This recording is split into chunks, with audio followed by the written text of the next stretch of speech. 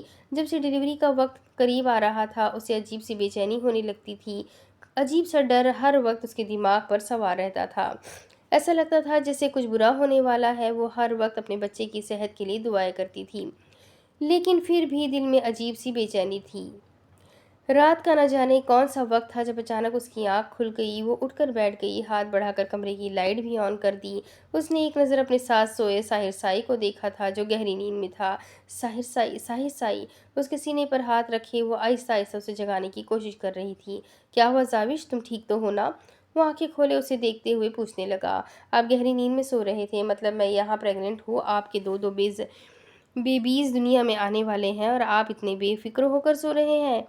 نہیں، آپ کو ذرا احساس نہیں ہے کہ آپ کی بیوی آپ کے ایک نہیں بلکہ دو بچوں کو سنبھال رہی ہے، بیچاری پریگننٹ ہے، اسے کبھی بھی آپ کی ضرورت محسوس ہو سکتی ہے، اور آپ سو رہے ہیں۔ آپ اتنی گہری نیند میں ہے کہ میری اتنی دیر جگانے کے بعد آپ نہیں جاگے۔ مکمل لڑائی کے موڈ میں لگ رہی تھی۔ لومڑی، ڈرامے بازی بند کرو اور بتاؤ کیا چاہیے۔ فضول میں بات لمبی کرنے کی ضرورت نہیں ہے، وہ اٹھ کر بیٹھتے ہوئے اسے کہنے لگا۔ مطلب آپ کو لگتا ہے کہ مجھے کچھ چاہیے ہوگا تبھی میں آپ سے لڑائی کروں گی؟ آپ کو لگتا ہے کہ مجھے آپ سے لالچ ہے اس لیے میں آپ سے لڑائی کر رہی ہوں؟ نہیں ساحر سائی، مجھے سچ میں افسوس ہو رہا ہے، آپ کو اپنی بیوی کا ذرا احساس نہیں ہے۔ بیچاری بیوی آپ کے دو بچوں کا خیال رکھ رہی ہے، انہیں پروان چڑھا رہی ہے، دنیا میں لانے کی کوشش کر رہی ہے، اور آپ سو رہے ہیں۔ ساحر سائی، آپ بس کرو، لومڑی کیوں تنگ کر رہی ہو؟ بتاؤ تمہیں کیا چاہیے، میں لے کر آتا ہوں۔ وہ ہاتھ جوڑے ہوئے بولا، اس کے ڈرامے سے تنگ آ چکا تھا۔ اس کے اس طرح سے کرنے پر وہ منہ بسور کر اس کے سینے پر سر رکھ گئی۔ مجھے نہ کیری کھانی ہے، سچی بہت زیادہ دل کر رہا ہے، آپ بھی نام مت لینا، شاید میں آپ کو ہی کھا جاؤں گی۔ پلیز ساحر سائی، مجھے کہیں سے کیری لا دے، میں آپ کا یہ احسان ساری زندگی یاد رکھوں گی۔ اس کی قمیص کے بٹن کے ساتھ کھیلتی وہ بہت آس سے اس سے کچھ مانگ رہی تھی۔ ساحر کا دل چاہا ساری دنیا لا کر اس کے قدموں میں رکھ دے۔ یار، اس وقت میں تمہیں کیری کہاں سے لا کر دوں گا؟ باغ میں تو چوکیدار کھڑا ہے، وہ باغ سے کچھ بھی توڑنے نہیں دے گا، بلکہ اگر اجازت مانگ لوں تو بھی نہیں دے گا۔ تم جانتی ہو وہ کتنا کھڑوس ہے۔ ہاں، اگر دارم سائی اس سے کہیں تو پھر کچھ ہو بن سکتا ہے، لیکن دارم سائی ہرگز نہیں کہے گا۔ وہ نا امیدی سے اس کا سر سہلاتے ہوئے بتانے لگا، کیا مطلب اتنے بڑے پراپرٹی ڈیلر ہو کر آپ ایک کیری نہیں لا سکتے اپنی بیوی کے لیے؟ اس کے سینے سے سر نکالتے ہوئے کہنے لگی، دیکھو زاوی، ہاں یا نہ میں جواب دے، مجھے اس وقت لمبی بحث میں نہیں پڑنا چاہتی میں۔ اگر آپ نہیں جائیں گے تو میں خود باغ میں چلی جاؤں گی اور چوکیدار انکل کی منتیں کر لوں گی۔ ہاں، لیکن آپ سے پکی والی ناراض ہو جاؤں گی۔ مطلب آپ اتنے بڑے پراپرٹی ڈیلر ہیں، آپ کے اتنے کام کرتے ہیں، ہر وقت ناک پر غصہ اور لبوں میں سگریٹ دبا کر چلتے ہیں کہ آپ اپنی بیوی کے لیے ایک چھوٹی سی کیری نہیں لا سکتے؟ کیا فائدہ آپ کے اتنے پڑھے لکھے ہونے کا؟ وہ تو ہر چیز پر ٹونٹ کرنے پر اتر آئی تھی۔ زاوی یار، میرے پڑھے لکھے ہونے کا تمہاری کیری سے کیا مطلب ہے، یا میرے پراپرٹی ڈیلر ہونے کا تمہاری کیری سے کیا واسطہ؟ مجھے سمجھ میں نہیں آ رہا۔ مجھے نہ تو کچھ سننا ہے اور نہ ہی آپ کو کچھ سمجھانا ہے۔ اب سے آپ کی ہر چیز کا مطلب میری کیری ہوگا، اور اگر مجھے میری کیری نہیں ملی تو آپ کو مجھ سے بات کرنے کی ضرورت بھی نہیں ہے۔ سوری، میں سو رہی ہوں میں۔ وہ بیڈ پر لیٹ کر اس کی طرف سے مکمل کروٹ لیتی ہلکی ہلکی آواز میں رونے کی بھرپور ایکٹنگ کر رہی تھی۔ بند کرو ڈرامے بازیاں، جا رہا ہوں میں لینے کے لیے، انشاءاللہ کوئی نہ کوئی حل نکل آئے گا۔ وہ بیٹھے ہوئے اپنے سلیپرز پہننے لگا۔ اسے کبھی نہیں لگا تھا کہ زاوش رات کو 3 بجے اسے کیری لانے کے لیے کہے گی، اور وہ اس وقت وہ کیری لا کر کہاں سے دے گا، یہ تو اسے خود بھی پتا نہیں تھا۔ اب جا رہے ہیں تو ایک مت لائیے گا، تھوڑی زیادہ لائیے گا۔ وہ خوش ہو کر اٹھ کر بیٹھ گئی تھی، جبکہ ساحر ایک نظر سے گھورتا کمرے سے نکل گیا تھا۔ رات کے 3 بجے وہ اپنی پریگننٹ بیوی کے لیے کیری لینے نکل تو پڑا تھا، لیکن نہ جانے اس کیری میڈم نے اسے کن امتحانوں میں ڈالنا تھا، لیکن جو بھی تھا اسے اپنی بیوی کی خواہش تو پوری کرنا ہی تھا۔ بولے سائی حکم کریں، مجھ سے کوئی کام تھا جو آپ اتنی رات گئے باغ میں آئے؟ چوکیدار نے حیرانگی سے پوچھا۔ کام نہیں، کام تو کچھ نہیں تھا، میں تو بس چہل قدمی کرنے آیا تھا، اس نے بہانہ سوچا۔ وہ تو ٹھیک بات ہے سائی، لیکن آپ اتنی رات کو چہل قدمی کیوں کر رہے ہیں؟ یہ کوئی مناسب وقت نہیں ہے، اور کل صبح تو میرے خیال سے حارث سائی کی بارات ہے اور آپ اس وقت یہاں ہیں؟ چوکیدار کافی پریشانی سے پوچھ رہا تھا، جبکہ ساحر اس کے پاس کھڑا کوئی اور بہانہ سوچنے میں مصروف تھا، کیونکہ اب وہ اسے یہ تو نہیں بتا سکتا تھا کہ وہ یہاں اپنی بیوی کی فرمائش پوری کرنے کے لیے آیا ہوا ہے۔ کسی زمانے میں انہیں اپنے اس باغ کو لے کر یہ غلط فہمی تھی کہ یہ باغ ان کا ہے اور وہ جیسے چاہے اس کا استعمال کر سکتے ہیں۔ اسے یاد تھا وہ بچپن میں یہاں آیا کرتے تھے اور اکثر پتھر مار مار کے انگور کی ٹہنیوں کو کافی نقصان بھی پہنچایا کرتے تھے، جس پر ان کے بابا سائی نے چوکیدار کو سختی سے اس طرف آنے پر منع کر دیا تھا، جس کے بعد یہ چوکیدار کو زیادہ ہی سختی دکھانے لگا تھا۔ وہ انہیں اس طرف آنے ہی نہیں دیتا تھا، بلکہ آتے ہی ڈنڈے سے ڈرا کر بھگا دیتا تھا۔ بچپن میں تو یہ ڈر ان کے لیے ٹھیک تھا، لیکن بڑے ہوتے ہی ان میں تھوڑی انا بھی آ گئی تھی۔ وہ اس باغ میں جانا پسند ہی نہیں کرتے تھے۔ ہاں، دارم کو آنا پڑتا تھا کیونکہ اسے بہت کام رہتا تھا یہاں پر، لیکن سنان اور ساحر تو ڈانٹ پڑتی تھی بچپن میں، اسی لیے وہ اس طرف نہیں آتے تھے۔ لیکن آج اس کی بیوی نے اسے زبردستی یہاں پر بھیجا تھا۔ اب یہ الگ بات تھی کہ وہ چوکیدار جو کبھی انہیں ڈنڈے سے ڈرا کر بھگاتا تھا، آج ان کی جی حضوری کرتے نہیں تھکتا تھا، لیکن اس کے باوجود بھی اسے یہاں اب آنا بالکل بھی پسند نہیں تھا، اور نہ ہی اس نے اپنے اس باغ کا کبھی بھی پھل چکھا تھا۔ ہاں جی ہاں، میں جا ہی رہا ہوں، آپ بھی اپنا کام کریں، وہ کہہ کر آگے بڑھ گیا، جبکہ چوکیدار بھی کندھے اچکا کر واپس اپنی کرسی پر بیٹھ گیا۔ تھوڑی دیر کے بعد جب وہ واپس اس طرف آیا تو چوکیدار کرسی پر بیٹھے آنکھیں بند کیے ہوئے تھا۔ اس کی گردن پیچھے کی طرف لٹکی ہوئی تھی، مطلب کہ وہ سو رہا تھا۔ وہ دبے پاؤں دروازہ کھول کر اندر داخل ہوا۔ وہ اتنی سال پہلے اس طرف آیا تھا کہ اب اسے یاد بھی نہیں تھا کہ کیریا کس طرف ہے۔ لیکن جو بھی تھا، ڈھونڈنا تو تھا ہی۔ اس کی بیوی نے فرمائش کی تھی، جو کہ اصل میں اس کی بیوی کی نہیں بلکہ اس کے بچوں کی فرمائش تھی۔ یہ تو اندر سکون سے نہیں بیٹھ سکتے، دنیا میں آ جائیں گے تو کیا ہوگا؟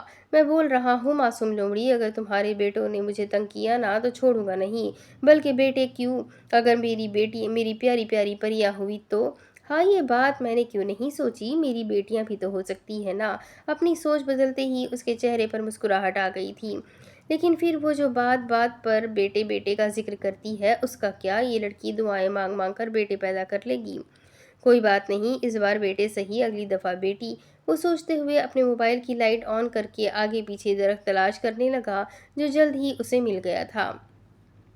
کافی اونچا ہے، میں اس پر چڑھوں گا کیسے؟ وہ سوچتے ہوئے بولا۔ اگر تو پتھر مارا تو ممکن ہے چوکیدار کو خبر ہو جائے، اور اس کو پتہ چل گیا تو اس نے بابا سائی کو بتا دینا ہے، اور وہ کیا سوچیں گے؟ 29 سال کی عمر میں اپنے ہی باغ سے چوری کرتے ہوئے پکڑا گیا؟ نہیں، میں یہ رسک نہیں لے سکتا۔ کوشش کرتا ہوں، وہ بڑبڑایا۔ اس نے درخت پر چڑھنے کی کوشش کی، لیکن آسان نہیں تھا۔ پتھر مار ہی لیتا ہوں، چوکیدار بھی مجھے کیا کہہ سکتا ہے، میں کون سا کسی دوسرے کی زمین پر کھڑا ہوں۔ اس نے سوچتے ہوئے زمین سے پتھر اٹھایا اور نشانہ لے کر ایک کیری پر مارا، اور اس کا نشانہ بالکل صحیح جگہ پر لگا تھا۔ اگلے لمحے کیری ٹوٹ کر اس کے ہاتھ میں آ گئی۔ کون ہے وہاں اندر؟ اس سے پہلے کہ وہ دوسری کیری کا نشانہ لیتا، اسے باہر سے چوکیدار کی آواز آئی، جو یقیناً روشنی دیکھ کر اندر کی طرف آ رہا تھا۔ اس نے فوراً اپنے موبائل کی لائٹ آف کی اور باغ میں سے نکلنے کا راستہ تلاش کرنے لگا۔ سامنے ہی دیوار تھی، اسے یقین تھا یہی راستہ اس کے کام آنا ہے۔ وہ اسی دیوار کی طرف آیا اور لمحے میں اسے پھلانگتے ہوئے وہاں سے نکل گیا۔ چوکیدار کی نظروں نے دور تک اس کا پیچھا کیا تھا، لیکن ساحر سائی کو جاتا دیکھ اس کے چہرے پر مسکراہٹ آ گئی۔ یہ ساحر سائی بھی نا کبھی کبھی بالکل بچوں جیسی حرکتیں کرتے ہیں، اپنے باغ میں چوری سے آنے کی کیا تک بنتی ہے بھلا؟ وہ بڑبڑاتا ہوا واپس اپنی کرسی پر جا بیٹھا۔ یہ لو تمہاری کیری، یہ کام رہ گیا تھا، اپنے ہی باغ میں چوری کرو۔ وہ ساحر سائی واہ ساحر سائی واہ! وہ کیری بیڈ پر اس کی جھولی میں پھینکتا ہوا بولا، یہ کیا ہے؟ آپ چوری کر کے لائے بھی تو صرف ایک کیری؟ وہ کیری ہاتھ میں لیے جہاں بے حد خوش تھی، وہی صرف ایک کیری دیکھ کر وہ پریشان ہوئی تھی۔ اتنے بڑے بلڈوزر خود پر چوری کا مقدمہ درج کر دیا تھا اور چوری کر کے وہ لایا بھی تھا تو کیا؟ اتنی چھوٹی سی کیری، وہ بھی صرف ایک! ساحر سائی، اگر چوری کر ہی لی تھی تو پھر مال تو اچھا خاصا لوٹ کر لاتے۔ یہ کیا ہے؟ وہ گہرے صدمے میں تھی۔ یہ بھی میں کتنی مشکل سے لے کر آیا ہوں، صرف میں ہی جانتا ہوں۔ اگر تمہیں چاہیے تو بتاؤ، بلکہ مجھے واپس کرو۔ اتنی مشکل سے میں لے کر آیا ہوں اور قدر نام کی کوئی چیز ہی نہیں ہے۔ اس کے ہاتھ سے لمحے میں وہ کیری واپس لے چکا تھا۔ ساحر سائی، میں نے ایسا کب کہا کہ مجھے قدر نہیں ہے؟ میں تو بس یہ کہہ رہی تھی کہ آپ لینے بھی گئے تو صرف ایک لے کر آئے۔ اس نے صفائی پیش کرتے ہوئے آواز بھی کم کر دی اور اپنا لہجہ بھی درست کر لیا۔ ہاں، ایک ہی لے کر آیا ہوں، کیونکہ وہ چوکیدار دیکھ لیتا۔ بچپن میں اس نے مجھے ڈنڈے سے ڈرایا تھا اور ڈنڈا میرے پیچھے پھینکا تھا۔ میں نے قسم کھا لی تھی کہ میں کبھی اس باغ میں واپس نہیں جاؤں گا۔ وہ تو تمہاری وجہ سے مجھے جانا پڑ گیا۔ لیکن آئندہ یاد رکھنا کہ میں تمہاری کوئی بات نہیں ماننے والا۔ میرا کوئی کام نہیں ہے یہ ساری چیزیں لانا، اور میرا نہیں خیال کہ یہ تمہاری صحت کے لیے اچھا ہے۔ تو ان سب چیزوں سے پرہیز کرو۔ ابھی تو تمہارا دل کر رہا تھا تو میں تمہارا دل خراب نہیں کرنا چاہتا تھا، لیکن آگے نہیں، اور ابھی کے لیے سو جاؤ۔ صبح جلدی اٹھنا ہے، تھوڑا سا ٹائم بچا ہے فجر میں تو پڑھ کر ہی سوؤں گا۔ اسے دیکھتے ہوئے بیڈ پر واپس کر چکا تھا، جبکہ زاوش اس کے ہاتھ سے لیتے کھانے لگی۔ طریقے سے کاٹ کر کھاؤ، ویسے یہ کیا گندے طریقے سے کھاتی ہو؟ وہ اسے کیری منہ میں ڈالتے ہوئے دیکھ کر کہنے لگا، وہ تو شکر ہے کہ اسے وہی بہتے پانی سے دھو کر لایا تھا، ورنہ اس نے تو دھونا بھی نہیں تھا اسے۔ نہیں، میں ایسے ہی کھاتی ہوں۔ اس نے فوراً انکار کیا۔ کہیں اس کے دل میں یہ ڈر تو نہیں تھا کہ اگر وہ کاٹ کر طریقے سے کھائے گی تو اسے ساحر کے ساتھ اس چھوٹی سی کیری کو شیئر کرنا ہوگا؟ کم از کم اس کے اس انداز پر ساحر کے دماغ میں بھی یہی خیال آیا تھا۔ ڈونٹ وری، میں یہ ساری فضول چیزیں نہیں کھاتا، اسی لیے تم اسے طریقے سے کھا سکتی ہو۔ میرے ساتھ شیئر کرنے کی ہرگز ضرورت نہیں ہے، وہ اسے گھورتے ہوئے بولا تھا۔ میں نے آپ سے کب کہا کہ آپ کے ساتھ شیئر نہ کرنے کے لیے میں سکھا رہی ہوں؟ ویسے میں آپ کو بتا دوں میرے پیارے نشے سائی، آپ سگریٹ پیتے ہوئے ہی اچھے لگتے ہیں، کیری کھاتے ہوئے نہیں۔ اگر میں اس کو کاٹ کر بھی کھاؤں گی نا، تب بھی میں نے آپ سے نہیں پوچھنا، اسی لیے دوسری طرف کروٹ لے کر سو جائے۔ فجر ہوتے ہی میں جگا دوں گی آپ کو، کیونکہ اب مجھے نیند نہیں آ رہی۔ وہ بڑے مزے سے اس کے لیپ ٹاپ پر کوئی فلم لگا کر دیکھنے لگی، جبکہ ساحر سائی بھی اور مزید کچھ نہیں کہنا چاہتا تھا، کیونکہ نیند سے اس کی آنکھیں بوجھل ہونے لگی تھی۔ وہ کروٹ لے کر سو گیا، جبکہ وہ ٹام اینڈ جیری دیکھتی بار بار کھلکھلا رہی تھی، اور اس کی کھلکھلاہٹ نیند میں بھی ساحر کو سکون کی وجہ بنی ہوئی تھی۔ در بہت زیادہ خوبصورت لگ رہی تھی، ہلکے نیلے رنگ میں اس کا حسن آج سراہے جانے کے قابل تھا۔ دھرم سائی بیڈ پر بیٹھا اسے آئینے کے سامنے کھڑے تیار ہوتے ہوئے دیکھ رہا تھا۔ اس کے لبوں پر ایک مسکراہٹ جیسے اپنا گھر بنا گئی تھی۔ در نے اس کو مسکراتے ہوئے نوٹ کیا تھا۔ کیا ہوا دھرم سائی؟ میں کب سے نوٹ کر رہی ہوں، آپ مجھے دیکھ کر مسکرا رہے ہیں، کیا میں اوور لگ رہی ہوں؟ اس نے اپنے لباس کو دیکھا تھا، پیروں کو چھوتی بے حد خوبصورت فراک جس میں وہ اپنا آپ مکمل چھپائے ہوئے تھی، اسے بے حد خوبصورت بنا گئی۔ بالکل بھی نہیں، تم بہت خوبصورت لگ رہی ہو۔ ویسے تم تو ہو ہی بہت خوبصورت، لیکن تیار ہو کر اور بھی زیادہ پیاری لگتی ہو۔ تمہاری تعریف میرے لفظوں کی محتاج نہیں، بس میری آنکھوں میں دیکھ کر اندازہ لگا لیا کرو کہ آج تم نے اپنے دارم سائی پر کس قدر ظلم ڈھا رہی ہو۔ اس کا لہجہ بدلا اور اس کے بہکتے انداز کو دیکھ کر وہ کھلکھلا کر ہنسی۔ وہ پل میں اسے ہلکا پھلکا کر دیتا تھا۔ اس کی نگاہوں میں اپنا عکس دیکھ کر اپنے آپ کو خوش قسمت ترین محسوس کرتی تھی۔ آپ سے پوچھنے کا کیا، آپ کی آنکھوں میں دیکھنے کا رسک نہیں لے سکتی، کیونکہ آپ کی نیت سے مجھے بہت ڈر لگتا ہے۔ تو پلیز آپ ذرا فاصلے پر رہ کر مجھ سے بات کیا کریں، یا جب میں یوں تیار ہو کر کھڑی ہوں تو آپ مجھے دیکھا ہی نہ کریں، کیونکہ میں جانتی ہوں آپ کی نیت، اور آپ ایک انتہا بے ایمان انسان ہیں۔ وہ بڑے ناز سے گردن اکڑا کر بولی، کیونکہ شوہر کی محبت پر مان کرنا ہر عورت کے نصیب میں نہیں ہوتا، اور دھرم کی محبت پا کر وہ تو اپنے آپ کو دنیا کی سب سے خوش قسمت ترین لڑکی سمجھتی تھی۔ میرا ایمان بھی تم خراب کرتی ہو، اور میری نیت بھی تم نے بگاڑی ہے۔ کیوں ہو تم اتنی پیاری؟ وہ بھی مسکراہٹ دبا کر اس کے گال پر جھکا، اسے پیار کرنے لگا۔ جبکہ در اس کے اتنے قریب آنے پر اسے گھور کر رہ گئی۔ چلے جناب، ہم لیٹ ہو رہے ہیں۔ بارات کے لیے اس کا ہاتھ تھامتے ہوئے وہ زبردستی اسے باہر لے جانے لگی تو دارم بھی مسکراتے ہوئے اس کے ساتھ ہی باہر نکل آیا۔ تیار ہو زاوش لومڑی؟ وہ کمرے میں آیا۔ چلو، بارات نکلنے والی ہے۔ وہ کمرے کے دروازے پر کھڑا پوچھ رہا تھا جب نظر اس کے نازک مرمری وجود پر ٹھہر سی گئی۔ گہرے نیلے رنگ کی پیروں کو چھوتی فراک اسے آسمان سے اتری کسی پری کا گمان لگ رہی تھی۔ اسے دیکھتے ہی جیسے وہ اپنے الفاظ بھول گیا تھا۔ ہاں، تیار تو میں ہوں، لیکن مجھے لگتا ہے مجھے بال باندھ دینے چاہیے، گرمی بہت ہے۔ زاوش بول رہی تھی جبکہ ساحر سائی وہیں دروازے پر کھڑا ابھی تک اسے یوں ہی دیکھے جا رہا تھا۔ اس کا حسن جیسے اس کی آنکھوں میں بس گیا تھا۔ وہ اس کی طرف سے جواب نہ پا کر پھر سے اپنے آپ کو آئینے میں دیکھنے لگی۔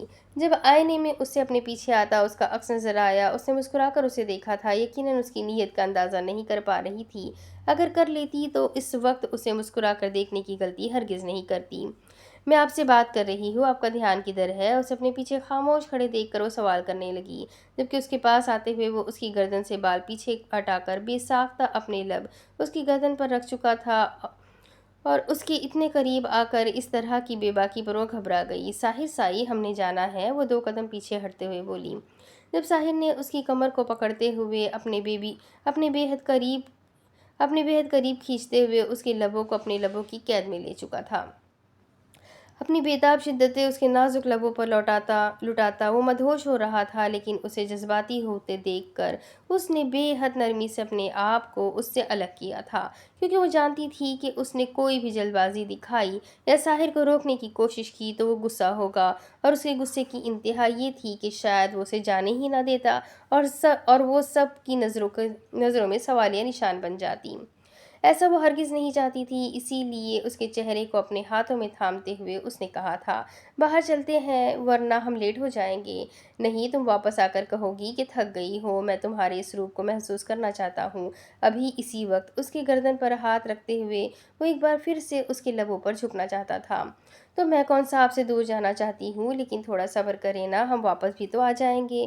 اسے سمجھاتے ہوئے اس کے ہاتھوں سے اپنی گردن اور کمر کو آزاد کروانے کی کوشش کرنے لگی۔ تو واپس آتے ہوئے تم مجھے نخرے نہیں دکھاؤ گی، وہ شرط رکھ رہا تھا۔ منظور ہے، اب چلے نا، اس نے یقین دلاتے ہوئے ہاں میں سر ہلا کر اجازت چاہی۔ اس کے انداز نے ساحر کو خوش کیا تھا، اسی لیے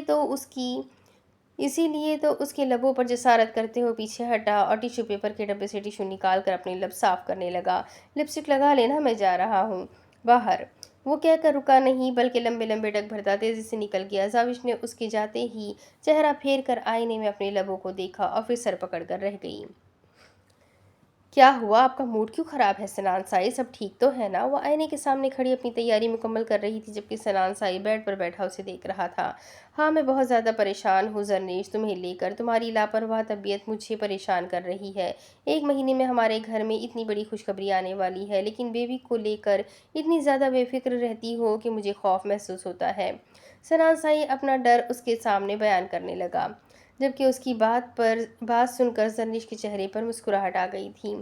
جناب، آپ کو ایسا کیوں لگتا ہے کہ میں اتنی لاپرواہ ہوں کہ مجھے میرے بچے کی فکر ہی نہیں؟ آپ کو لگتا ہے کہ اس کا خیال نہیں رکھ پا رہی یا میرا دھیان اس کی طرف نہیں رہتا؟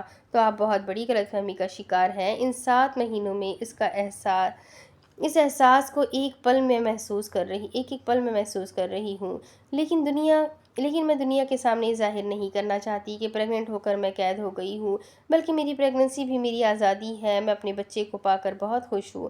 میرا بچہ میرے لیے کوئی مسئلہ نہیں ہے جس کے لیے میں ہر وقت منہ پر 12 بجائے بیٹھی رہوں۔ مجھے میری زندگی انجوائے کرنی ہے، ان لمحات کو حسین بنانا ہے۔ اور آپ نہ اتنے پریشان نہ ہوا کریں، ہمارا بیبی بالکل ٹھیک ہے، بس کچھ ہی دنوں میں ہمیشہ کے لیے ہمارے پاس آ جائے گا۔ ہم مل کر آپ کو پریشان کریں گے، ابھی کے لیے اپنی پریشانیاں بچا کر رکھیں۔ وہ پیار سے اس کے گال کھینچتے ہوئے کھڑی ہوئی جبکہ سنان بھی مسکراتے ہوئے اٹھا تھا۔